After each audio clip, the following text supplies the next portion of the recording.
सो hey everyone, आप लोग का बहुत बहुत स्वागत है हमारे यूट्यूब चैनल स्टडी पॉइंट रहा में। तो गाइस, आप लोगों के लिए एसएससी एमटीएस का टॉप 30 जीके जीएस का प्रीवियस ईयर सेट लेकर आई हूँ गाइस। और ये जो आज का हमारा सेट है वो हमारा सेट 9 है गाइस। तो ये आप सभी स्टूडेंट के लिए बहुत ज्यादा इंपॉर्टेंट होने वाला है। तो आप सभी स्टूडेंट से यही रिक्वेस्ट है कि प्लीज वीडियो को एंड तक जरूर देखिए एंड नोट बनाइए। जहाँ पे भी आपको कंफ्यूजन है, आप चीजों को नोट करिए और उसको ज्यादा से ज्यादा रिवाइज करिए। चीजें आपकी जितनी ज्यादा रिवाइज रहेगी, आपके लिए उतना ही ज्यादा बेनिफिट होगा जब आप एग्जाम देंगे। तो बहुत सारी चीजें जो है, जब आप उसको रिवाइज करेंगे तो बहुत कम टाइम में बहुत सारी चीजें आपकी क्लियर आउट होगी, जो आपके एग्जाम में ये बहुत ज्यादा हेल्पफुल करेगा। तो प्लीज आप लोग नोट बनाइए, पहले आप वीडियो को एंड तक देखें एंड देन आप नोट बनाइए। ये आपके लिए बहुत इंपॉर्टेंट होगा, ठीक है। तो चलिए स्टार्ट करते हैं हमारा एसएससी एमटीएस का टॉप 30 जीके जीएस का प्रीवियस ईयर। तो आज का हमारा पहला प्रश्न है गाइस। पहला प्रश्न हमसे कह रहा है कि सिंधु सभ्यता की उत्तरी सीमा का विस्तार जो है वो कहाँ तक है। तो बताइए कि सिंधु सभ्यता की उत्तरी सीमा का जो विस्तार है वो कहाँ तक है, क्योंकि एग्जाम में ऐसे प्रश्न आपको देखने को मिल सकते हैं। कभी आपसे पूछ सकता है कि उत्तर से लेकर दक्षिण सीमा का विस्तार कहाँ से कहाँ तक है। कभी आपसे पश्चिमी सीमा का विस्तार पूछ ले, तो इस टाइप के आपको प्रश्न देखने को मिलेंगे। और इसमें जो है ये आपका प्रीवियस ईयर प्रश्न है गाइस। जिस समय ये प्रश्न पूछा गया था उस टाइम में आपसे प्रश्न पूछा गया उत्तर से लेकर दक्षिण का विस्तार कहाँ से कहाँ तक है। तो इसमें मैं सारी चीजों को क्लियर आउट करूंगी, तो आप वीडियो को एंड तक जरूर देखिए, ठीक है। तो यहाँ पे जो है वो आपके ऑप्शन बोल रहा है। तो आपके ऑप्शन ए कह रहा है कि मांडा तक है। ऑप्शन बी आपसे कह रहा है कि आलमगीरपुर है। ऑप्शन सी आपसे कह रहा है सुतका गेंडोर। या ऑप्शन डी आपसे कह रहा है दैमाबाद, ठीक है। तो अगर हम इस तरीके से, सबसे पहले हमें क्या करना है, सबसे पहले हम एक लाइन ड्रॉ करेंगे जिसमें हमें नॉर्थ साउथ ईस्ट वेस्ट करना है। तो ऊपर में जो है वो हमारा नॉर्थ होता है, नीचे में हमारा साउथ होता है, और इस साइड हमारा ईस्ट होता है और इस साइड हमारा वेस्ट होता है। तो गाइस, सबसे पहले मैं आपको बता दूं कि उत्तरी सीमा का जो विस्तार था वो कहाँ तक था। तो आपको याद रखना है कि सिंधु सभ्यता की उत्तरी सीमा का विस्तार जो था वो मांडा तक था, ठीक है। तो आपको ये याद रखना है कि सिंधु सभ्यता का विस्तार कहाँ तक था, मांडा तक था। दक्षिणी सीमा का विस्तार अगर आपसे पूछे तो आपको याद रखना है दक्षिणी सीमा का विस्तार जो था वो दैमाबाद तक था, ठीक है। तो आपको याद रखना है कि दक्षिणी सीमा का विस्तार सिंधु सभ्यता का कहाँ से कहाँ तक था, तो दैमाबाद तक था। और उसके बाद आपको बता देगा इसकी जो सीमा का सिंधु सभ्यता के पूर्वी सीमा का जो विस्तार था वो कहाँ से था। तो आपको याद रखना है पूर्वी सीमा का विस्तार जो था वो आलमगीरपुर था, ठीक है। और पश्चिमी सीमा का जो विस्तार था वो क्या था आपका गाइस, तो ये आपका था सूतका गेंडोर, ठीक है। तो आपको याद रखना है। तो इस तरीके से आपको याद रखना है, ये आपका उत्तरी सीमा का विस्तार मांडा हो गया, दक्षिणी सीमा का विस्तार दैमाबाद हो गया, पूर्वी सीमा का विस्तार आलमगीरपुर हो गया, और पश्चिमी सीमा का विस्तार हो गया जो कि सूतका गेंडोर हो गया। अब आपको याद रखना है कि ये कहाँ तक था, तो ये भी आपको याद रखना है। राज्य भी आपको याद रखना है। तो मांडा जो है ये आपका कहाँ है, तो आपको याद रखना है ये मांडा जो है ये आपका जम्मू है। ये आपको ध्यान रखना है कि मांडा आपका कहाँ है, तो आपको याद रखना है ये जम्मू है। उसके बाद आलमगीरपुर की बात करेगा इस, तो ये आपका कहाँ है, तो ये आपका उत्तर प्रदेश यानी कि यूपी में। तो इसको आपको ध्यान रखना है कि ये आपका कहाँ है, तो ये आपका उत्तर प्रदेश है, ठीक है। तो ये भी आपको राज्य भी याद रखना है क्योंकि ये बहुत इंपॉर्टेंट है। उसके बाद आपको मैं बता दूं कि जो आपका जो सूतका गेंडोर है जो कि आपके सिंधु सभ्यता की पश्चिमी सीमा का विस्तार है, ये आपका कहाँ है, तो ये आपका बलूचिस्तान है, ठीक है। तो ये भी आपको याद रखना है कि ये आपका कहाँ है, तो ये आपका जो है गाइस ये बलूचिस्तान है, जो कि बहुत इंपॉर्टेंट है, इसको भी आप ध्यान रखिएगा। तो ये है आपका बलूचिस्तान, ठीक है। उसके बाद बात करते गए जो आपका जो है दैमाबाद हो गया, जो कि दैमाबाद कहाँ है गाइस, ये भी आपको ध्यान रखना है। दैमाबाद का जो विस्तार था वो किस राज्य तक था, तो ये आपको याद रखना है ये कहाँ तक था, तो ये महाराष्ट्र तक था। तो कहाँ तक था गाइस, ये महाराष्ट्र तक था, ये भी आपको ध्यान रखना है, ठीक है। तो यहाँ पे ये आपको महाराष्ट्र याद रखना है। सो गाइज, आपसे क्वेश्चन ये भी पूछ सकता है कि सिंधु सभ्यता का जो विस्तार जो था वो मतलब कि कौन से साइड का विस्तार जो है जो कि ये भारत में नहीं है। तो आपको ये भी याद रखना है कि सुतका गेंडोर जो है ये बलूचिस्तान में, ये भारत में नहीं है इसका विस्तार। तो ये बलूचिस्तान तक इसका विस्तार है, जो कि आपका पश्चिमी साइड का विस्तार है सिंधु सभ्यता का। ये आपको ध्यान रखना है। बाकी जो आपका जो है मांडा, ये आपका जम्मू याद रखना है। जो आपका जो उत्तर में पड़ता है, उत्तर सीमा का विस्तार जो पड़ता है वो मांडा पड़ता है, जो कि जम्मू में। पूर्वी सीमा का विस्तार आलमगीरपुर जो कि उत्तर प्रदेश है, और दक्षिण सीमा का विस्तार दैमाबाद जो कि महाराष्ट्र में है, ठीक है। तो ये आपको याद रखना है, और उसके साथ साथ आपको इसका जो है वो कौन सा राज्य में है ये भी आपको याद रखना है, ठीक है। चलिए नेक्स्ट क्वेश्चन की तरफ।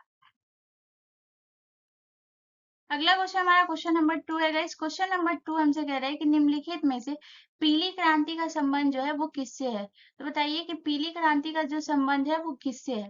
तो आपके ऑप्शन है, ऑप्शन ए चना उत्पादन से, ऑप्शन बी तिलहन उत्पादन से, ऑप्शन सी झींगा उत्पादन से, या ऑप्शन डी मत्स्य पालन से। तो सबसे पहले बात बता देगा इसकी जो चना उत्पादन से जो संबंधित है वो आपका कौन सा क्रांति संबंधित है, तो आपको याद रखना है हरित क्रांति जो संबंधित है ये आपका किससे संबंधित है, तो हरित क्रांति जो है ये बेसिकली खाद्यान्न उत्पादन से जो है ये क्रांति संबंधित है, ये आपको ध्यान रखना है। उसके बाद जो है आपको याद रखना है झींगा उत्पादन जो है वो झींगा उत्पादन से आपको कौन सा क्रांति संबंधित है, तो आपको याद रखना है गुलाबी क्रांति।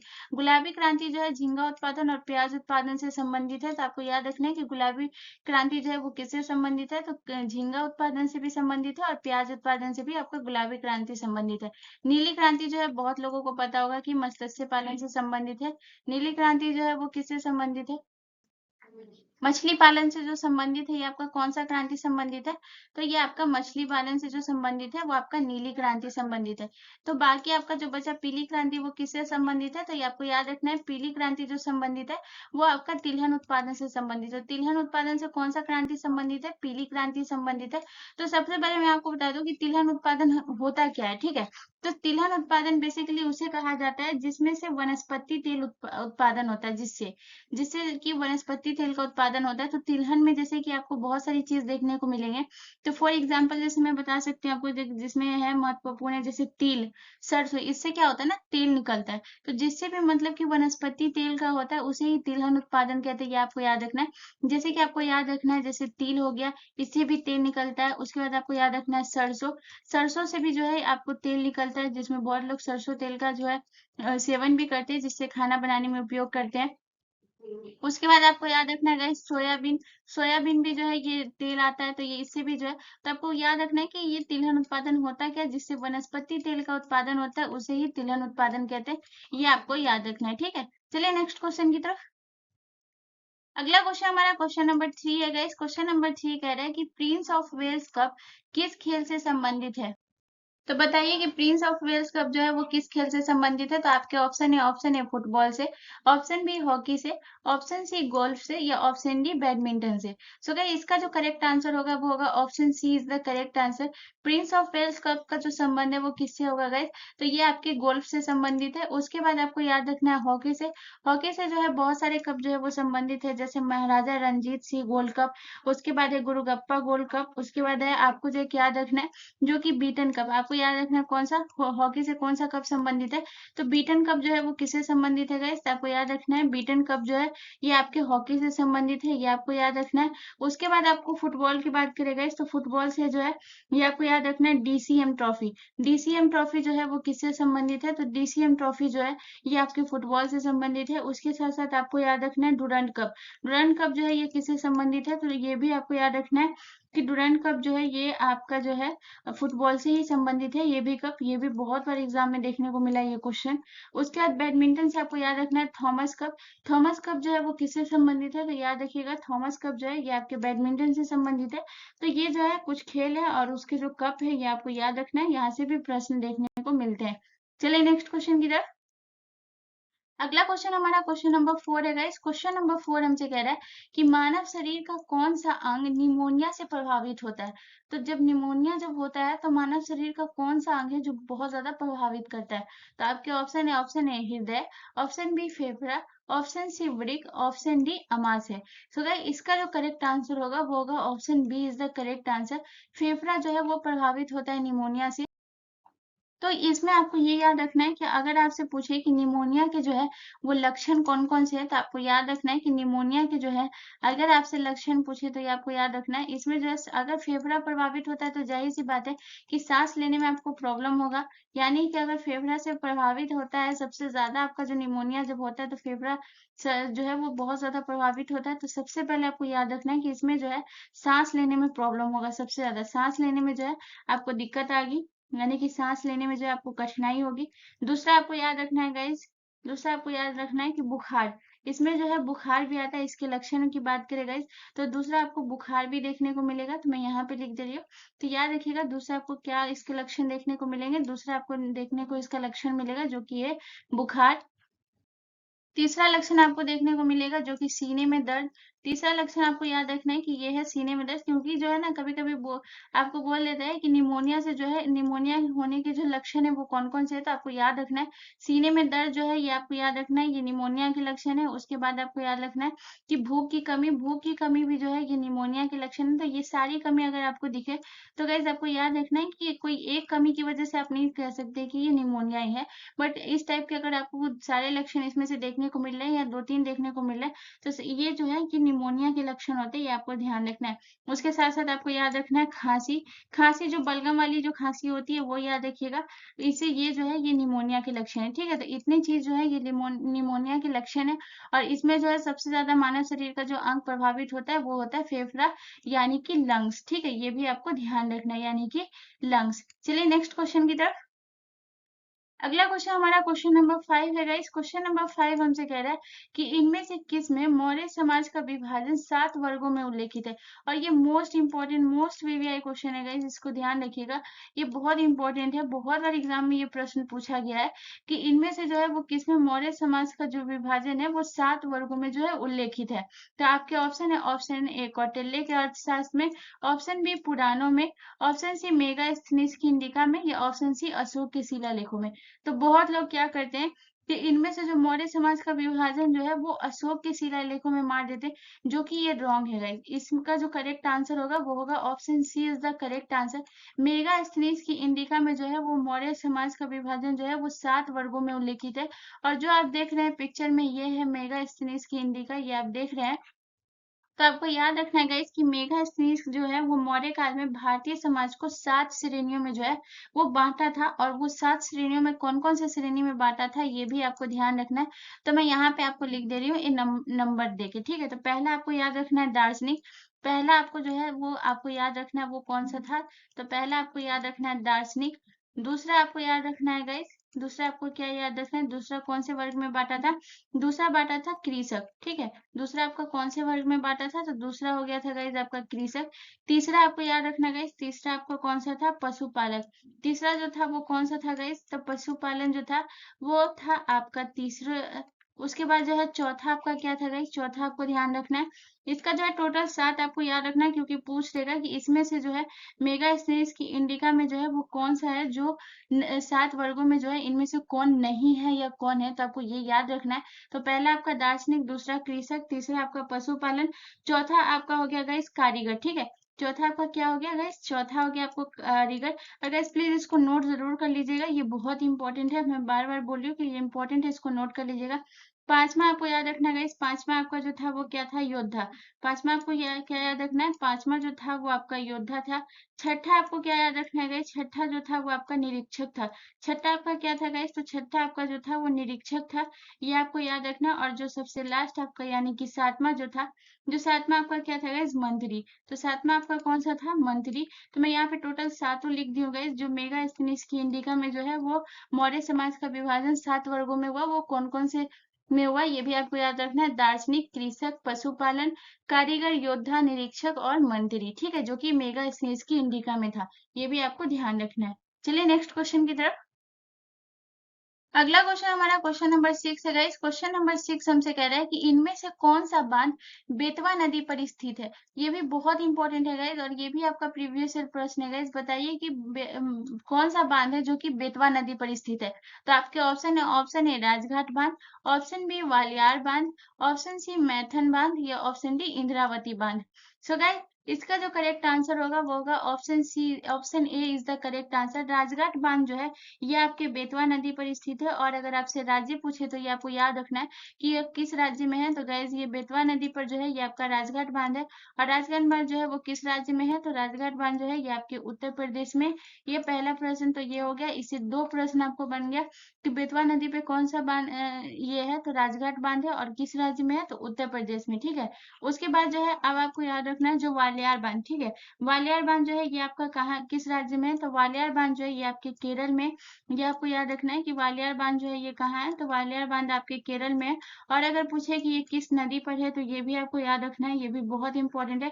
तो ये वालियार नदी पर ही है, ठीक है? वालियार बांध जो है ये किस नदी पे है? तो ये वालियार ही नदी पे है, ये आपको ध्यान रखना है, ठीक है? ये वालियारी नदी पे है। उसके बाद आपको याद रखना है गाइस, जो आपका मैथन बांध है, मैथन बांध जो है ये आपका किस राज्य में है, तो आपको याद रखना है जो मैथन बांध है गाइस, ये आपका झारखंड में, ठीक है। ये भी बहुत इंपॉर्टेंट है, इसको याद रखिएगा कि झारखंड में जो है ये आपका कौन सा बांध है, तो झारखंड में जो है ये आपका मैथन बांध है। और अगर पूछे कि ये किस नदी पर है, तो ये आपके जो है बराकर नदी पर है, ठीक है। ये भी बहुत इंपॉर्टेंट है, तो आपको याद रखना है कि ये कौन सी नदी पर है मैथन बांध, तो ये बराकर नदी। कभी कभी पूछ देगा कि बराकर नदी पर जो है और इनमें से कौन सा बांध है जो बराकर नदी पर है, तो याद रखिएगा बराकर नदी पर जो है वो मैंथन बांध है। उसके बाद आते हैं गाइस सबसे लास्ट में जो है इंद्रावती बांध, और ये भी बहुत इंपॉर्टेंट है। तो इंद्रावती बांध जो है ये आपका कहाँ है, तो आपको याद रखना है कि उड़ीसा में जो है, उड़ीसा राज्य में जो है ये आपका इंद्रावती बांध है, ये आपको ध्यान रखना है। और जब नदी की बात कर दे गाइस कि ये किस नदी पर है, तो गाइस आपको याद रखना है ये इंद्रावती नदी पर ही स्थित है। ये कौन सी नदी पर स्थित है, तो ये इंद्रावती नदी पर ही स्थित है। तो आपको वालियार बांध और इंद्रावती बांध जो है ये आपको याद रखने की जरूरत नहीं है, क्योंकि ये दोनों के नाम पे ही दोनों नदी पर स्थित है। लेकिन हाँ, राजगढ़ बांध जो है वो आपका बेतवा नदी पर है, और मैंथन बांध जो है ये आपका बराकर नदी पर है, ठीक है। राज्य आपको याद रखना है, ये भी बहुत इंपॉर्टेंट है। चलिए नेक्स्ट क्वेश्चन की तरफ। अगला क्वेश्चन हमारा क्वेश्चन नंबर 7 है गाइस। क्वेश्चन नंबर 7 हमसे कह रहा है कि जल जनित रोग हेपेटाइटिस ए किसके कारण होता है। तो बताइए कि जो जल जनित रोग हेपेटाइटिस ए है वो किसके कारण होता है। तो आपके ऑप्शन है, ऑप्शन ए परजीवी, ऑप्शन बी विषाणु, ऑप्शन सी प्रोटोजोआ, या ऑप्शन डी इनमें से कोई नहीं। सो गाइस ये जो है किसके कारण होता है, तो ये विषाणु के कारण होता है। तो ऑप्शन बी जो है वो हमारा करेक्ट आंसर हो जाएगा। हेपेटाइटिस ए जो है वो किसके कारण होता है, ये विषाणु के कारण होता है। और सबसे जरूरी चीज आपको याद रखना है ये क्या है, कि ये एक जो हेपेटाइटिस ए है ये एक जल जनित रोग है, ठीक है। तो ये आपको याद रखना है कि ये जल जनित रोग है। उसके बाद जो है हेपेटाइटिस ए से जो है वो शरीर का कौन सा अंग सबसे ज्यादा प्रभावित करता है, आपसे ये प्रश्न पूछता ही एग्जाम में कि कौन सी बीमारी से कौन सा जो है कभी कभी ऑप्शन दे देता है। तो आपको याद रखना है कि हेपेटाइटिस ए जो है शरीर के अंग को जो प्रभावित करती है, शरीर के अंग को जो प्रभावित करती है, वो किस अंग को जो है वो सबसे ज्यादा प्रभावित करती है।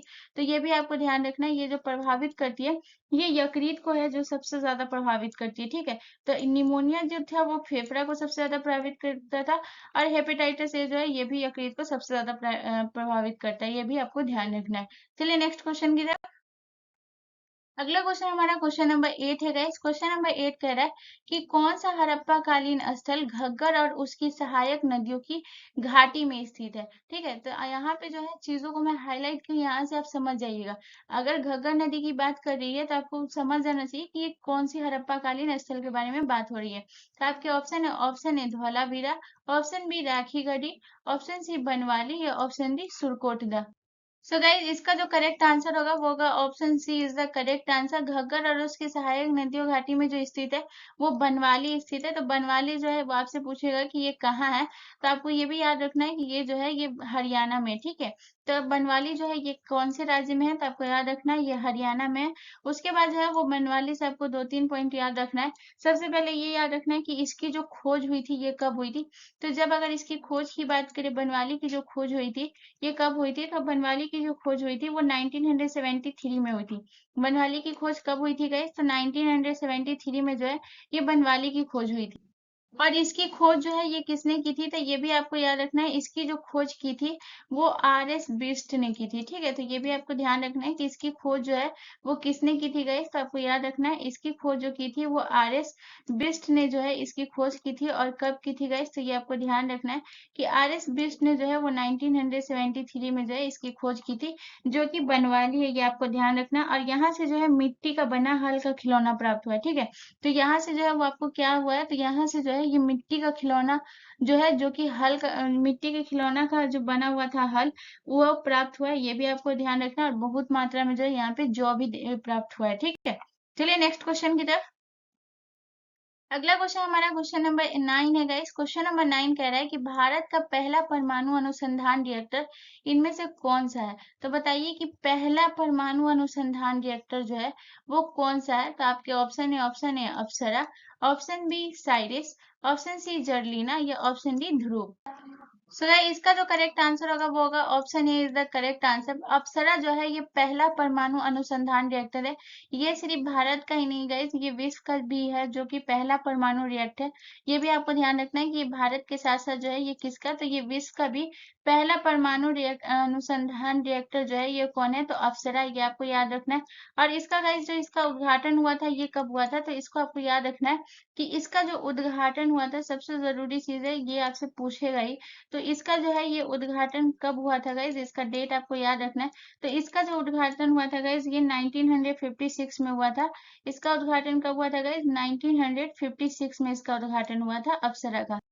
और अगर गाइस टाइमिंग पूछे कि ये कितने बजे जो है इसका टाइमिंग था, तो आपको टाइम भी याद रखना है। ये लगभग जो इसका उद्घाटन हुआ था वो 1956 में हुआ था। जो कि कब हुआ था, तो सबसे पहले तो आपको याद रखना है कि ये 4 अगस्त को हुआ था, ठीक है। आपको ये भी याद रखना है कि ये आपको याद रखना है कि ये 4 अगस्त को था। सबसे पहले आपको ये याद रखना है कि ये 4 अगस्त 1956 को था। और अगर टाइमिंग पूछे गए तो टाइमिंग आपको याद रखना है, और जो है 3:45 पे जो है इसका उद्घाटन किया गया था, ये भी आपको ध्यान रखना है टाइमिंग। तो गाइस सबसे जरूरी चीज आपको ये याद रखना है कि उस समय जो है वो आपके प्रधानमंत्री कौन थे, तो यह भी आपको याद रखना है कि पंडित जवाहरलाल नेहरू जो है उस समय जो उद्घाटन हुआ था, उस समय जो है वो कौन थे, तो उस समय जो थे वो पंडित जवाहरलाल नेहरू थे। ये भी आपको याद रखना है कि जवाहरलाल नेहरू जो थे ये आपके जो है ये प्रधानमंत्री थे उस समय, यही उनका नेतृत्व कर रहे थे, ये भी आपको ध्यान रखना है, ठीक है। तो उस समय के प्रधानमंत्री थे, ये भी आपको ध्यान रखना है। चलिए नेक्स्ट क्वेश्चन की, अगला क्वेश्चन हमारा क्वेश्चन नंबर 10 है गाइस। क्वेश्चन नंबर 10 कह रहा है कि भारत में स्थित जिलेपला दर्रा का निर्माण किस नदी के द्वारा हुआ है। तो बताइए गाइस कि जिलेपला दर्रा का जो निर्माण हुआ है वो किस नदी के द्वारा हुआ है, तो आपके ऑप्शन ए सिंधु नदी के द्वारा, ऑप्शन बी गंगा नदी के द्वारा, ऑप्शन सी सतलज नदी के द्वारा, या ऑप्शन डी तीस्ता नदी के द्वारा। तो गाइस इसका जो करेक्ट आंसर होगा वो होगा option D is the correct answer. Jelepla दर्रा का जो निर्माण हुआ है वो तीस्ता नदी के द्वारा हुआ है, ये आपको याद रखना है। और अगर बात करें गाइस कि जलेपला दर्रा जो है ये आपका कहाँ स्थित है, तो आपको याद रखना है कि जलेपला दर्रा जो है ये आपके भारत में स्थित है। और भारत की किस शहर में, तो आपको याद रखना है गाइस कि भारत के जो है वो सिक्किम में जो स्थित है, ये हमारा सिक्किम में स्थित है आपका जलेपला दर्रा। और इसमें जो है तीस्ता नदी का जो जलेपला दर्रा का जो निर्माण हुआ है वो तीस्ता नदी के द्वारा हुआ है, ठीक है। उसके बाद आपको एक चीज ये भी याद रखना है गाइस कि जलेपला दर्रा के बारे में कि इसकी ऊंचाई जो है ये कितनी है, तो आपको याद रखना है कि जलेपला दर्रा की जो ऊंचाई है, ये भी कभी कभी पूछता है गाइस, तो आपको ऊंचाई भी इसका याद रखना है। तो जलेपला दर्रा की जो ऊंचाई है वो कितनी है, तो जलेपला दर्रा की ऊंचाई है वो 4270 मीटर जो है इसकी ऊंचाई है। ये आपको ध्यान रखना है, ये कितना 4270 मीटर जो है ये जलेपला दर्रा की ऊंचाई है। उसके बाद जो है गाइस आपको एक पॉइंट और याद रखना है गाइस कि सिक्किम को लहासा से जो जोड़ता है वो कौन सा दर्रा जोड़ता है, तो सिक्किम को जो लहासा से जोड़ता है गाइस ये आपका जो है जलेपला दर्रा ही जो जोड़ता है, वो किसको जोड़ता है, तो सिक्किम को लहासा से जोड़ता है। ये भी आपको ध्यान रखना है, सिक्किम को किससे जोड़ता है गाइस, तो सिक्किम को जो है वो लहासा से जोड़ता है, ठीक है। ये भी आपको ध्यान रखना है, सिक्किम को जो है वो किससे जोड़ता है गाइस, तो सिक्किम को जो है वो लहासा को जोड़ता है, ये आपका जलेपला दर्रा, ठीक है। उसके बाद आपको याद रखना है सबसे मोस्ट इम्पोर्टेंट, सिंधु नदी के द्वारा जो है किस दर्रे का निर्माण हुआ है, तो सिंधु नदी के द्वारा गाइस ये जोजिला दर्रा का निर्माण हुआ है, ठीक है। तो जोजिला दर्रा का निर्माण जो है वो किसके द्वारा हुआ है, तो आपको याद रखना है गाइस जोजिला दर्रा का निर्माण जो है ये आपके हुआ है सिंधु नदी के द्वारा जो है जोजिला दर्रा का निर्माण हुआ है, ये आपको ध्यान रखना है।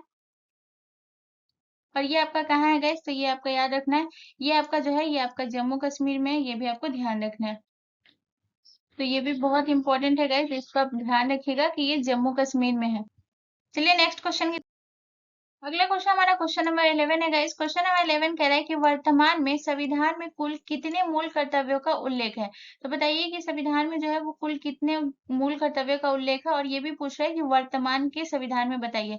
तो आपके ऑप्शन है, option A 6, option B 10, option C 8, या ऑप्शन डी 11। चलो इसका जो करेक्ट आंसर होगा वो होगा option D is the correct answer. जो वर्तमान में संविधान में जो मूल कर्तव्य है वो कितना 11 है, और पहले जो थे मूल कर्तव्य ये कितना था, तो अगर अगर बात करेगा इस वर्तमान से, अगर आपसे पूछ ले कि पहले जो है वो कितना था, तो पहले जो था वो आपका मूल कर्तव्य कितना था, तो पहले जो था वो 10 था, आपको ये याद रखना है। अब चलिए मूल कर्तव्य से जो है कुछ इंपॉर्टेंट फैक्ट को आपको याद रखना है। मूल कर्तव्य जो है वो आपका किस में है, तो आपको याद रखना है ये अनुच्छेद 51 के क में जो है ये आपका जो है है आर्टिकल में जो है, कौन से आर्टिकल में, तो 51 के क में जो है ये आपका मूल कर्तव्य, ये आपको ध्यान रखना है। और कौन से भाग में, तो 51 के क यानी कि 51 के ए, और ये कौन से भाग में, तो भाग 4 में। उसके बाद आपको ये याद रखना है कि मूल कर्तव्य जो है वो किस संविधान से लिया गया है, तो आपको ये भी याद रखना है सोवियत संघ से जो लिया गया है, ये हमारा कौन सा लिया गया है, तो सोवियत संघ से जो लिया गया ये हमारा मौलिक कर्तव्य लिया गया। ये भी आपको याद रखना है कि सोवियत संघ से जो है वो क्या लिया गया, तो सोवियत संघ से जो है ये आपका जो है मूल कर्तव्य लिया गया, ये भी आपको ध्यान रखना है। और पहले जो था वो 10 था, बाद में 11 हो गया, और 11 कब हुआ, तो 11 जो है वो 1976 में जो है 86वां संविधान संशोधन जो हुआ था, ये आपको ध्यान रखना है कि 86वां संविधान संशोधन जो हुआ था, इसमें जो है 11वां जो है मौलिक कर्तव्य को जोड़ा गया 86वां संविधान संशोधन के द्वारा। और ये 86वां संविधान संशोधन जो हुआ था, ये भी कब हुआ था, तो ये 86वां संविधान संशोधन जो हुआ था, ये 2002 में हुआ था। ये भी आपको ध्यान रखना है 86वां संविधान संशोधन कब हुआ था, तो 86वां संविधान संशोधन जो हुआ था ये आपका 2002 में हुआ था। ये भी आपको ध्यान रखना है, ठीक है। और पहले जो था वो 10 था, और 2002 में एक और जोड़ा गया जो कि 86वां संविधान संशोधन, तो उसके बाद जो है ये आपका 11 हो गया। चलिए नेक्स्ट क्वेश्चन की तरफ। अगला क्वेश्चन हमारा क्वेश्चन नंबर 12 है गाइस। क्वेश्चन नंबर 12 कह रहा है कि निम्न में से किस राज्य में विधान परिषद का गठन नहीं किया गया है, तो बताइए निम्नलिखित में से जो कौन सा राज्य है जिसमें विधान परिषद का जो गठन है वो नहीं किया गया। तो आपके ऑप्शन है, option A Karnataka, option B Uttar Pradesh, option C Bihar, या option D Gujarat. So guys इसका जो करेक्ट आंसर होगा वो होगा option D is the correct answer. Gujarat में जो है वो विधान परिषद का गठन नहीं है। तो अगर विधान परिषद के गठन की बात करें गाइस, तो इसमें जो है वो टोटल कितने राज्यों में गठन है, तो आपको ये याद रखना है कि टोटल जो है वो 6 राज्यों में जो है विधान परिषद का गठन किया गया है। 6 राज्यों में कौन कौन सा राज्य है ये भी आपको ध्यान रखना है। तो पहला आपका हो गया कर्नाटक, आपको याद रखना है। दूसरा आपको याद रखना है जो कि बिहार है। तीसरा आपको याद रखना है उत्तर प्रदेश, जो कि सबसे ज्यादा सीट जो है वो आपके उत्तर प्रदेश में। चौथा आपको ये याद रखना है guys, चौथा आपको जो याद रखना है वो कौन सा है, तो चौथा जो आपको याद रखना है वो महाराष्ट्र। महाराष्ट्र में भी जो है जो कि आपका विधान परिषद है, ये भी आपको ध्यान रखना है कि महाराष्ट्र में भी आपका विधान परिषद है। पांचवा आपको याद रखना है तेलंगाना। तेलंगाना में भी जो है ये आपका विधान परिषद है, ये भी आपको ध्यान रखना है कि कौन से 6 राज्य में विधान परिषद है। तो आपको 3 जो है वो पहले से दिया गया, महाराष्ट्र, तेलंगाना। और छठा आपको याद रखना है गाइस आंध्र प्रदेश। ये जो 6 राज्यों में जो है ये आपका जो है यहाँ जो है विधान परिषद है, ये भी आपको ध्यान रखना है। विधान परिषद जो है ये कहाँ है, तो यहाँ जो है आपका जो है विधान परिषद है, ये आपको ध्यान रखना है। उसके बाद जो है विधान परिषद के गठन का जो प्रावधान है वो किस आर्टिकल में है, विधान परिषद के जो गठन का प्रावधान है ये किस आर्टिकल में है, तो ये भी आपको ध्यान रखना है। आर्टिकल से प्रश्न पूछता ही है, तो आपको जो आर्टिकल आपको याद रखना है ये अनुच्छेद 169 में जो है ये इसमें जो है दिया गया है विधान परिषद की स्थापना का। तो आपको याद रखना है कि आर्टिकल किस में दिया गया है, तो आपको याद रखना है आर्टिकल जो है 169 में जो है वो आपको दिया हुआ है, ये भी आपको ध्यान रखना है। कितना, 169 में, ये आपको अनुच्छेद याद रखना है। उसके बाद आपको एक चीज और याद रखना है गाइस कि विधान परिषद में जो है वो कम से कम सदस्यों की संख्या कितनी होनी चाहिए, तो ये भी आपको ध्यान रखना है। विधान परिषद में जो है वो आपको जो है कम से कम सदस्यों की संख्या कितनी होनी चाहिए, तो कम से कम जो है वो 40 जो है सदस्य होने चाहिए। 40 सदस्य जो है विधान परिषद में कम से कम होने चाहिए। कभी कभी ये भी प्रश्न पूछ देता है, तो आपको याद रखना है 40 सदस्य जो है वो कम से कम होना चाहिए, ठीक है।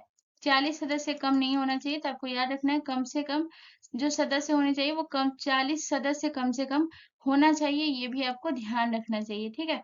ये भी आप ध्यान रखिएगा, ये भी आपको बहुत इंपॉर्टेंट है। ये भी जो है प्रश्न कभी कभी जो है वो कम से कम विधान परिषद में कितने सदस्य होने चाहिए ये प्रश्न भी पूछ देता है। टोटल आपका 6 राज्यों में जो कि आपका विधान परिषद का गठन है, किस आर्टिकल के तहत जो गठन है वो 169 के तहत, ये भी आपको ध्यान रखना है। चलिए नेक्स्ट क्वेश्चन की तरफ। अगला क्वेश्चन हमारा क्वेश्चन नंबर 13 है गाइस। क्वेश्चन नंबर 13 हमसे कह रहा है कि अजैव और नवीकरणीय निम्नलिखित में से कौन सा संसाधन है, तो बताइए अजैव और नवीकरणीय जो है वो कौन सा संसाधन है। तो आपके ऑप्शन है, ऑप्शन ए पशुधन, ऑप्शन बी जल, ऑप्शन सी जंगल, या ऑप्शन डी लॉयस। सो इसका जो करेक्ट आंसर होगा वो होगा option B is the correct answer. जल जो है ये आपका अजैव और नवीकरणीय संसाधन है। चलिए नेक्स्ट क्वेश्चन की तरफ। अगला क्वेश्चन हमारा क्वेश्चन नंबर 14 है गाइस। क्वेश्चन नंबर 14 कह रहा है कि मोह स्केल से निम्नलिखित में से किसका मापन किया जाता है। तो बताइए कि मोह स्केल से जो है वो किसका मापन किया जाता है, और ये भी बहुत इंपॉर्टेंट है। तो आपके ऑप्शन ए बहते हुए जल की गति, ऑप्शन बी वायुयानों एवं जलयानों की गति, ऑप्शन सी आकाशीय पिंडों की दूरियां, या ऑप्शन डी चट्टानों की कठोरता। तो गाइस मोह स्केल से जो है जिसका मापन किया जाता है वो चट्टानों की कठोरता का मापन किया जाता है। तो ऑप्शन डी जो है वो हमारा करेक्ट आंसर हो जाएगा। और गाइस ये भी बहुत इंपॉर्टेंट है, तो इसको भी आप ध्यान रखिएगा कि मोह स्केल से जो है वो किसका मापन किया जाता है। तो चट्टानों की कठोरता का जो मापन किया जाता है कि कितना ज्यादा कठोर है, तो आपको ध्यान रखना है कि चट्टानों की कठोरता का जो मापन किया जाता है वो मोह स्केल से किया जाता है। ठीक है, चलिए नेक्स्ट क्वेश्चन की तरफ। अगला क्वेश्चन हमारा क्वेश्चन नंबर 15 है गाइस। क्वेश्चन नंबर 15 कह रहा है कि पालघाट दर्रा इनमें से किस राज्य में स्थित है। तो पालघाट दर्रा, भोरघाट दर्रा और थालघाट दर्रा, ये तीन दर्रा जो है जो कि बहुत ज्यादा इंपॉर्टेंट है। तो बताइए, सबसे पहले पालघाट दर्रा की बात करते हैं। ये किस राज्य में स्थित है। तो आपके ऑप्शन ए महाराष्ट्र में, ऑप्शन बी मणिपुर में, ऑप्शन सी सिक्किम में, या ऑप्शन डी केरल में। सो गाइस इसका जो करेक्ट आंसर होगा वो होगा option D is the correct answer. Kerala में जो है वो हमारा पालघाट दर्रा स्थित है। उसके बाद जो है आपको याद रखना है गाइस कि पालघाट दर्रा की जो है वो ऊंचाई कितनी है। तो ये भी बहुत इंपॉर्टेंट है, तो आपको याद रखना है कि पालघाट दर्रा की जो ऊंचाई है गाइस वो 140 मीटर जो है इसकी ऊंचाई है, ये आपको ध्यान रखना है। उसके बाद आपको याद रखना है कि इसकी चौड़ाई चौड़ाई भी आपको याद रखना है, चौड़ाई भी आपको पूछेगा। तो आपको याद रखना है कि पालघाट दर्रा की जो है वो चौड़ाई कितनी है। तो चौड़ाई जो है गाइस, पालघाट दर्रा की जो चौड़ाई है वो 24 से 30 मीटर है। इसकी चौड़ाई जो है वो कितना है गाइस, तो 24 से जो 30 मीटर है वो पालघाट दर्रा की चौड़ाई है। ठीक है, ये भी आपको ध्यान रखना है। और पालघाट दर्रा जो है गैस, ये आपको ध्यान रखना है कि ये नीलगिरी पहाड़ियों और जो है अन्नामलई पहाड़ी के बीच में जो है ये आपका स्थित है। तो ये भी आपको याद रखना है कि नीलगिरी पहाड़ी, ठीक है, आपको पहला आपको याद रखना है ये नीलगिरी पहाड़ी और अन्नामलई पहाड़ी के बीच में स्थित है। ये भी आपको ध्यान रखना है, नीलगिरी पहाड़ी। उसके बाद जो है नीलगिरी पहाड़ी और अन्नामलई पहाड़ी के बीच में जो है वो कौन सा दर्रा स्थित है। ऐसे भी प्रश्न पूछने को मिल सकता है गैस, तो ये भी आपको याद रखना है, नीलगिरी पहाड़ी और अन्नामलई पहाड़ी के बीच में जो स्थित है वो कौन सा दर्रा है। तो अन्नामलई पहाड़ी के बीच में जो स्थित है गाइस, ये आपका पालघाट दर्रा है। ठीक है, अन्नामलई पहाड़ी के बीच जो स्थित है ये आपका पालघाट दर्रा है। ये इसको नोट जरूर कर लीजिएगा गाइस, कभी कभी जो है इस टाइप के भी जो है वो प्रश्न आपको देखने को मिलेंगे और पूछते ही है गाइस, ये बहुत इंपॉर्टेंट है। तो आप ध्यान रखिएगा कि इसके बीच में जो स्थित है ये किस पालघाट दर्रा जो है ये किसके बीच स्थित है। तो आपको ध्यान रखना है गाइस कि ये नीलगिरी पहाड़ी और अन्नामलई पहाड़ी के बीच में जो है ये आपका पालघाट दर्रा स्थित है। दूसरा आपको याद रखना है महाराष्ट्र में जो है वो कौन कौन सा है। तो महाराष्ट्र में आपका जो है आपको एक याद रखना है जो थालघाट, थालघाट दर्रा जो है ये आपका जो है ये कहाँ है। तो थालघाट दर्रा जो है ये आपका महाराष्ट्र में, थालघाट दर्रा जो है ये आपका कहाँ है। तो थालघाट दर्रा महाराष्ट्र में। और उसके बाद आपको याद रखना है भोरघाट दर्रा, भोरघाट दर्रा भी जो है ये आपका कहाँ है गाइस। तो भोरघाट दर्रा भी जो है ये आपका महाराष्ट्र में है, ये भी आपको ध्यान रखना है। ठीक है, चलिए नेक्स्ट क्वेश्चन की तरफ। अगला क्वेश्चन हमारा क्वेश्चन नंबर 16 है गाइस। क्वेश्चन नंबर 16 कह रहा है कि इनमें से कौन सा हड़प्पा कालीन स्थल गुजरात में स्थित नहीं है। तो बताइए कौन सा स्थल है जो कि गुजरात में स्थित नहीं है। तो आपके ऑप्शन है Daimabad, option B Dholavira, option C Surkotada, या option D Lothal. So guys Daimabad जो है जो कि हमारा आज के सेशन का पहला प्रश्न था, जिसमें मैं बोली थी कि सिंधु सभ्यता का जो है आपके दक्षिण का विस्तार जो है वो दहमाबाद तक है। और दहमाबाद आपका कहाँ है। तो आपको याद रखना है कि दहमाबाद जो है ये आपका महाराष्ट्र में है। ये भी मैं आपको बताई हूँ, तो आपको पता होना चाहिए। तो इसका करेक्ट आंसर क्या हो जाएगा। ये आपसे पूछ रहा है कि गुजरात में स्थित नहीं है, तो गुजरात में स्थित कौन सा स्थल नहीं है। तो दहमाबाद जो है ये आपका गुजरात में नहीं है, ये आपका कहाँ स्थित है। तो ये आपका जो है महाराष्ट्र में। सुरकोटा, धौलावीरा, लोथल, ये सब जो है ये आपका गुजरात में स्थित है। इसके साथ साथ जो है एक और नाम और याद रखना है जो कि गुजरात में स्थित है। ये आपको याद रखना है रंगपुर, रंगपुर जो है ये आपका जो है कहाँ स्थित है। तो रंगपुर जो है ये आपका गुजरात में ही स्थित है। गुजरात में जो स्थित है वो कौन सा है, ये भी आपको ध्यान रखना है, गुजरात में जो स्थित है। ठीक है, मैं यहाँ पे लिख दे रही हूँ ताकि आप लोग को ध्यान रहे। तो गुजरात में जो है वो स्थित है वो कौन है। गुजरात में जो स्थित है ये आपका रंगपुर है। ठीक है, गुजरात में है ये जो स्थित है, ये आपको ध्यान रखना है। गुजरात में स्थित जो है ये आपका रंगपुर है, धौलावीरा, लोथल, सुरकोरदा। और इसके साथ साथ आपको एक और याद रखना है देसलपुर, देसलपुर भी जो है ना लोगों को लगता है कि ये नहीं है, तो आपको ध्यान रखना है देसलपुर भी जो है ना ये गुजरात में ही स्थित है, ये भी आपको ध्यान रखना है। तो दूसरा कौन सा ये है, तो आपको याद रखना है देसलपुर। ठीक है, देसलपुर भी जो है ये आपका गुजरात में स्थित है। चलिए नेक्स्ट क्वेश्चन की तरफ। अगला क्वेश्चन हमारा क्वेश्चन नंबर 17 है गाइस। क्वेश्चन नंबर 17 कह रहा है कि इनमें से कौन सा मिलान जो है वो सही है।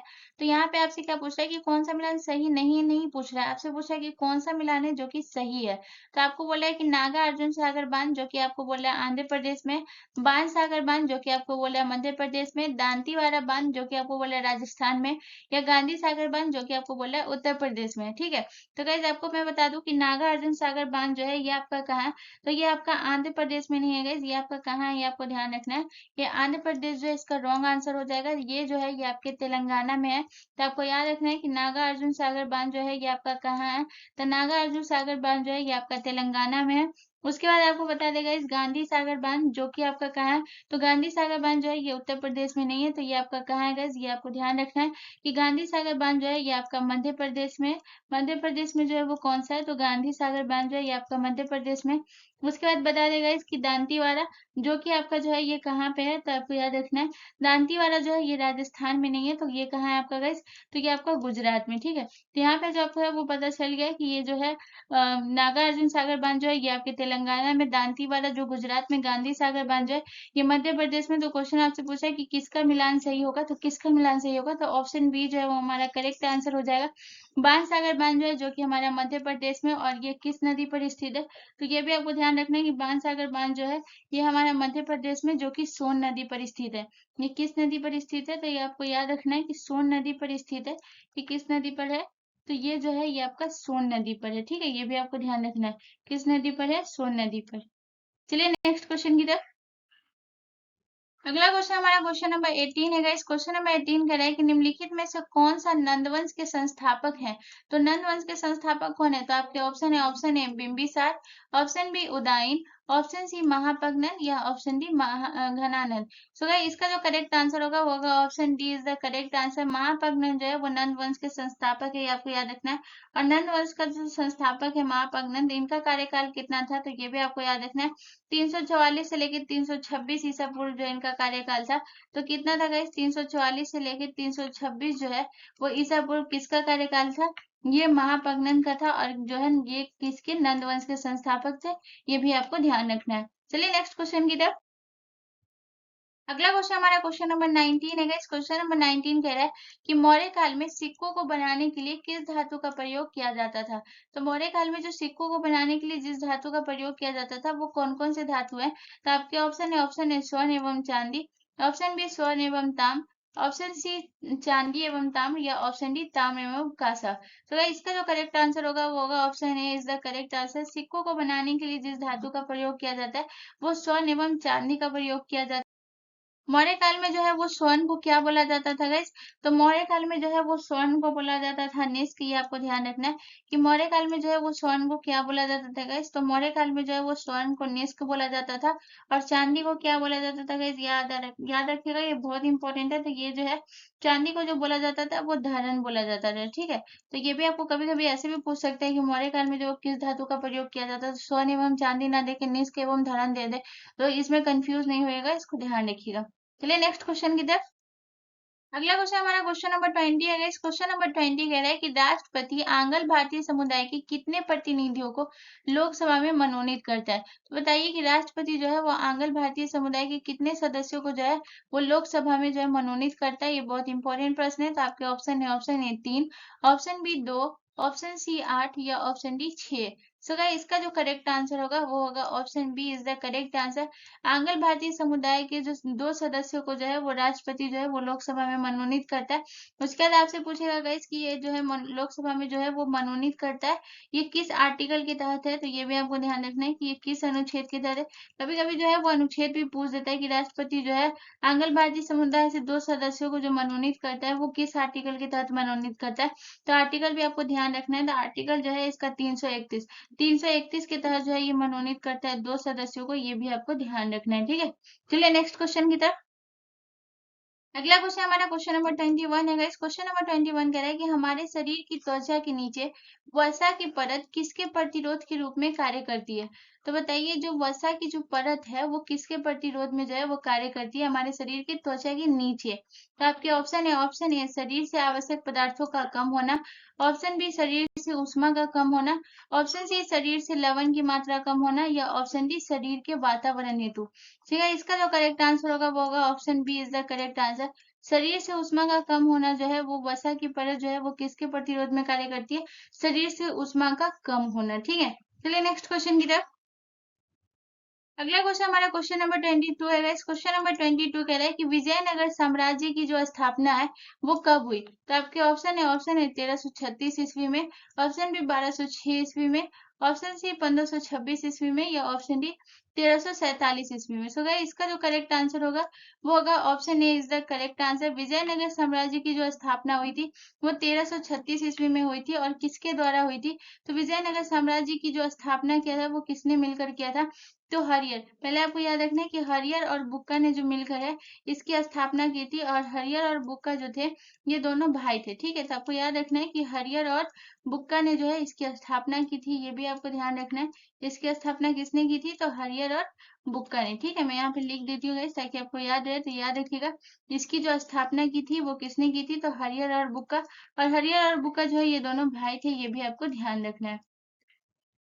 उसके बाद आपको याद रखना है विजयनगर का जो है वो शासनकाल कब से कब तक था? तो ये भी आपको याद रखना है 1336 से लेकर जो है ये कब था गाइस, आपको याद रखना है 1336 से जो इसका जो स्थापना हुआ था उसके बाद इसका जो शासनकाल था वो 1600 जो है 46 तक जो है इसका शासनकाल था। तो ये भी आपको याद रखना है 1336 से लेकर 1646 में जो है इसका जो है शासनकाल था, ये भी आपको ध्यान रखना है। चलिए नेक्स्ट क्वेश्चन की तरफ। अगला क्वेश्चन हमारा क्वेश्चन नंबर 23 है गाइस। क्वेश्चन नंबर 23 का नाम से कि लुकेमिया या फिर रक्त कैंसर में किनकी असामान्य वृद्धि होती है? तो लुकेमिया हो या फिर रक्त कैंसर हो, इसमें जो है किसकी जो है बहुत ज्यादा असामान्य वृद्धि होती है? तो आपके ऑप्शन है श्वेत रक्त कणिकाओं की, ऑप्शन बी रक्त प्लेटलेट्स, ऑप्शन सी रक्त प्लाज्मा की या ऑप्शन डी लाल रक्त कणिकाओं की। तो गाइस इसका जो करेक्ट आंसर होगा वो होगा option A is the correct answer. Leukaemia या रक्त कैंसर में जिनकी सामान्य वृद्धि होती है असामान्य, वो श्वेत रक्त कणिकाओं की जो है वो असामान्य वृद्धि होती है। ये भी आपको ध्यान रखना है। चलिए नेक्स्ट क्वेश्चन की तरफ। अगला क्वेश्चन हमारा क्वेश्चन नंबर 24 है गाइस। क्वेश्चन नंबर 24 कह रहा है कि दाजीगाम राष्ट्रीय उद्यान इनमें से किस राज्य में स्थित है? तो बताइए दाजीगाम जो राष्ट्रीय उद्यान है वो किस राज्य में स्थित है? तो आपके ऑप्शन है गुजरात में, ऑप्शन बी अरुणाचल प्रदेश में, ऑप्शन सी जम्मू और कश्मीर में या ऑप्शन डी हरियाणा में। तो गाइस इसका जो करेक्ट आंसर होगा वो होगा option C is the correct answer. Dachigam राष्ट्रीय उद्यान जो है यह आपके जम्मू और कश्मीर में स्थित है। और जम्मू कश्मीर के किस जिले में स्थित है? तो ये भी आपको याद रखना है कि दाजीगाम राष्ट्रीय उद्यान जो है वो जम्मू कश्मीर में तो स्थित है। बस इसके साथ साथ आपको ये भी याद रखना है कि ये श्रीनगर जो है जम्मू कश्मीर का जो श्रीनगर जो जिला है यहाँ जो है आपका दाजीगाम राष्ट्रीय उद्यान है, ये भी आपको ध्यान रखना है। दाजीगाम राष्ट्रीय उद्यान जो है ये भी आपको याद रखना है कि 141 वर्ग किलोमीटर में फैला हुआ है। तो कितना वर्ग किलोमीटर में फैला हुआ है? तो याद रखना है ये 141 वर्ग किलोमीटर में जो है इसका विस्तार है दाजीगाम राष्ट्रीय उद्यान का, ये भी आपको ध्यान रखना है। 141 किलोमीटर में जो है इसका विस्तार है। ठीक है, 141 किलो में जो है किसका विस्तार है? तो याद रखिएगा दाजीगाम राष्ट्रीय उद्यान का। हम बात करते हैं गाइस कि दाजीगाम राष्ट्रीय उद्यान की जो है ये ऊंचाई कितनी है? तो इसका ऊंचाई भी याद रखिएगा कि दाजीगाम राष्ट्रीय उद्यान की जो ऊंचाई है वो जो है वो मिनिमम स्टार्ट होती है 5,500 फुट जो है इसकी ऊंचाई है वो मिनिमम है। और मैक्सिमम इसका कहाँ तक जाता है गाइस? तो इसका जो मैक्सिमम जाता है वो मतलब कि बहुत ज्यादा जाता है, बट मिनिमम जो है वो आपको याद रखना है 5,500 फुट। चलिए नेक्स्ट क्वेश्चन की तरफ। अगला क्वेश्चन हमारा क्वेश्चन नंबर 25 है गाइस। क्वेश्चन नंबर 25 कह रहा है कि इनमें से किस वेद में तंत्र मंत्र जादू टोना का वर्णन किया गया है? तो कौन सा वेद है जिसमें तंत्र मंत्र जादू टोना का वर्णन किया गया है? तो आपके ऑप्शन है Yajurveda, option B Samaveda, option C Rigveda या option D Atharvaveda. so guys, इसका जो करेक्ट आंसर होगा वो होगा option D is the correct answer. Atharvaveda में जो है वो तंत्र मंत्र जादू टोना का जो है ये आपका वर्णन किया गया है। यजुर्वेद में जो है यज्ञों संबंधी प्रावधान जो है वो किसमें कहा गया? तो गाइस आपको याद रखना है यज्ञों संबंधी यानी कि विधि विधान जो है वो यज्ञों का विधि विधान जो है वो किसमें है? तो आपको याद रखना है यज्ञों का विधि विधान जो है ये आपके यजुर्वेद में। विधि विधान के बारे में जो है वो किसमें है गाइस? आप याद रखिएगा विधि विधान के बारे में जो है ये आपको याद रखना है ये यजुर्वेद में। ठीक है, उसके बाद जो है संगीत का जनक किसे कहा गया? तो संगीत का जनक जो है वो सामवेद को कहा गया। सामवेद को जो है वो किसका कहा गया? तो संगीत में जो है वो संगीत का जनक जो है वो किसे कहा गया? सामवेद को कहा गया। ठीक है, यह भी आपको ध्यान रखना है।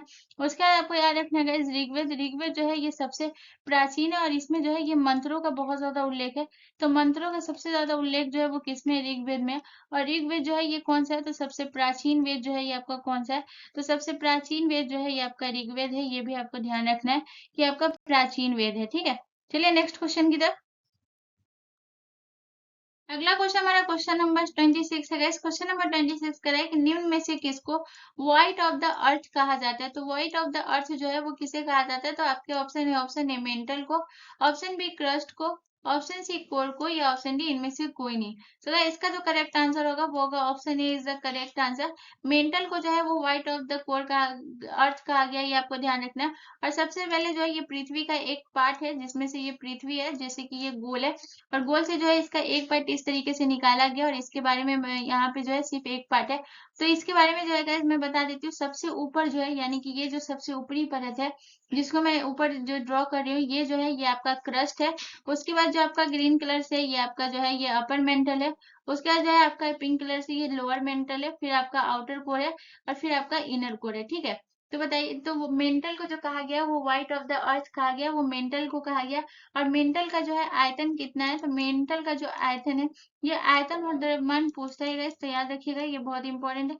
तो मेंटल और आयतन जो है ये कितना है? मेंटल का जो आयतन है ये कितना है बताइए? लगभग 84% जो है इसका आयतन है। तो आयतन कितना है? तो 84% इसका आयतन है।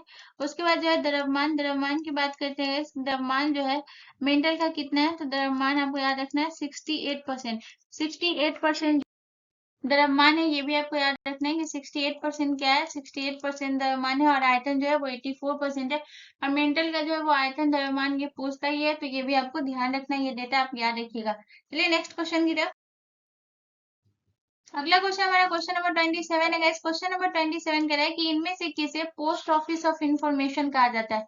तो बताइए पोस्ट ऑफिस ऑफ इंफॉर्मेशन जो है वो किसे कहा जाता है? तो आपके ऑप्शन है, ऑप्शन ए थैलेमस को, ऑप्शन बी सेरिब्रम को, ऑप्शन सी हाइपोथैलेमस को, या ऑप्शन डी इनमें से कोई नहीं। तो इसका जो करेक्ट आंसर होगा वो होगा option A is the correct answer. Thalamus को जो है ये पोस्ट ऑफिस ऑफ इंफॉर्मेशन कहा जाता है और ये जो है ये आपका ब्रेन है। और ब्रेन के जो है जो सबसे बीच वाला जो ये आपका पार्ट है, ये आपको मैं दिखा रही हूँ, ये आपको याद रखना है। ये जो आपका जो सबसे बीच वाला पार्ट है यही आपका थैलेमस है।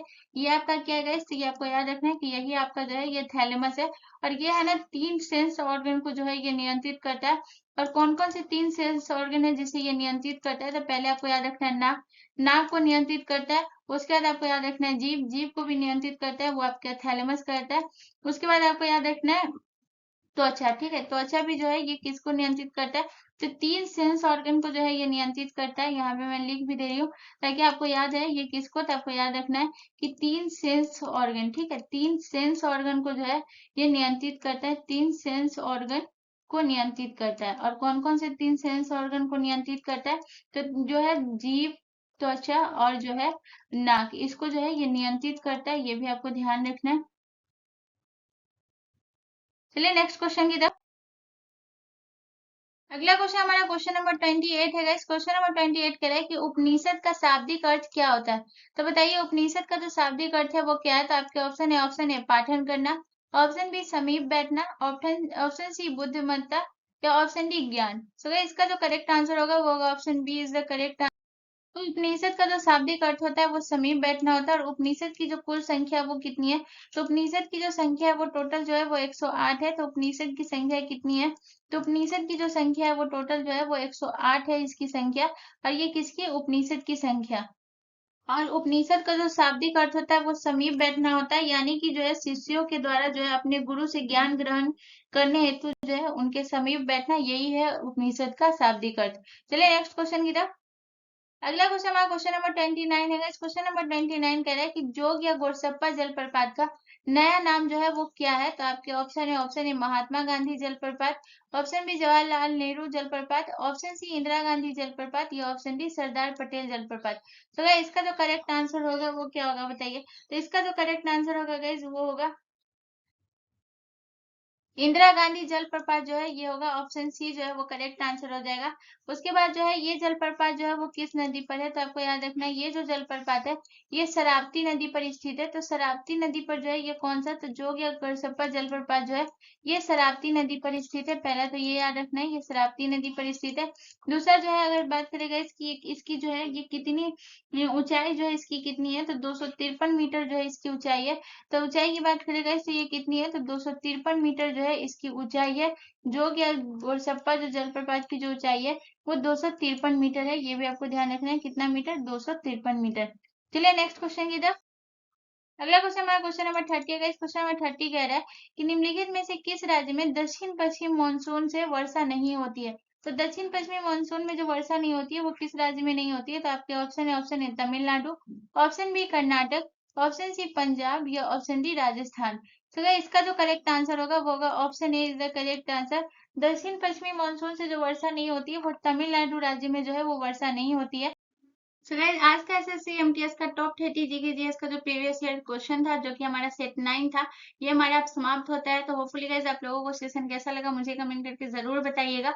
और मुझे ये जरूर बताइएगा कि आप लोगों ने नोट बनाया नहीं बनाया, और मुझे ये भी बताइएगा कि इस क्वेश्चन में आपको कितने ज्यादा क्वेश्चन जो है वो बहुत ज्यादा हेल्प किया और कितनी ज्यादा चीजें जो है वो आपको पता थी। तो मुझे कमेंट करके जरूर बताइएगा। अगर पसंद आया होगा वीडियो तो please guys please please like जरूर कर दीजिएगा। मिलते हैं नेक्स्ट वीडियो में गाइस, धन्यवाद।